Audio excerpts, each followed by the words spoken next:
Как се казвате? Елена Кожухарова. Защо дойдохте при нас в X Factor?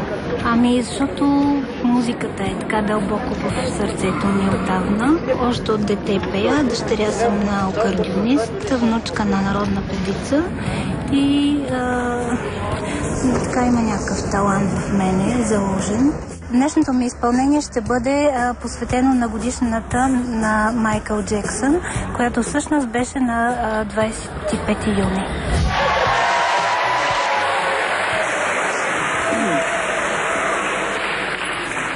Привет! Добър ден! Как се казваш? Елена Кожухарова. Елена, откъде си? Радомир. На колко си години? 41. Пяла ли си някога? Да. Последно съм била солистка в една група за народни песни и танци към читалището в нашия град. През годините не съм могла да се развия. Така се случи, че кандидатствам в Хикс Фактор. Хикс Фактор ми Хикс Фактор. Стискаме ти палци и ти пожелаваме успех. Коя песен ще ни представиш? Аз съм изпратила и симбек на Майкъл Джексън. Това е ли вашия любим композитор? Любим ли? Да, любим, но тъй като не намерих целия симбек, само малко има от него, но едно от комплект, колкото там. Ще чуем ли Майкъл Джексън? Да.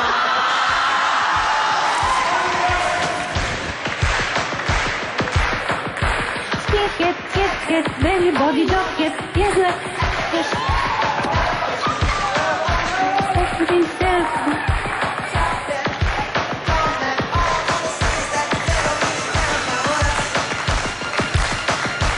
All I wanna say is they don't really care about us.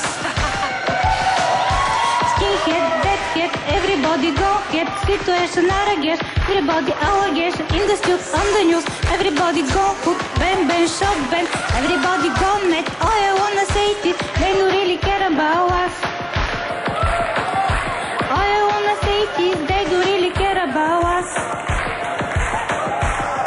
Tell me Mali become my wife. Tell me Mali become. Давай. Елена, как се казва тази песен на Майкъл Джексън? They don't really care about us. Или Африка. Аз чух за dog food, което на английски означава кучешка храна. Да, Майкъл говори за невинно осъдените хора в затвора и кучешката храна, да. Тя е там. Точно така, там е кучешка храна, да. Това беше покъртително. Колеги, нека да гласуваме. Не е от мен. Да. Елена, от мен също не. И с мен не.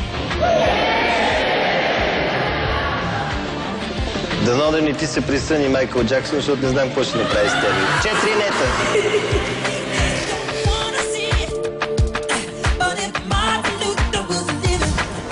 Какво според вас накара журито да ви даде 4 нета? Това, че беше нямах песен на английски.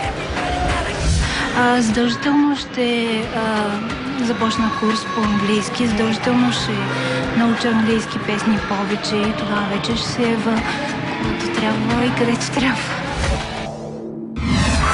След малко в X Factor.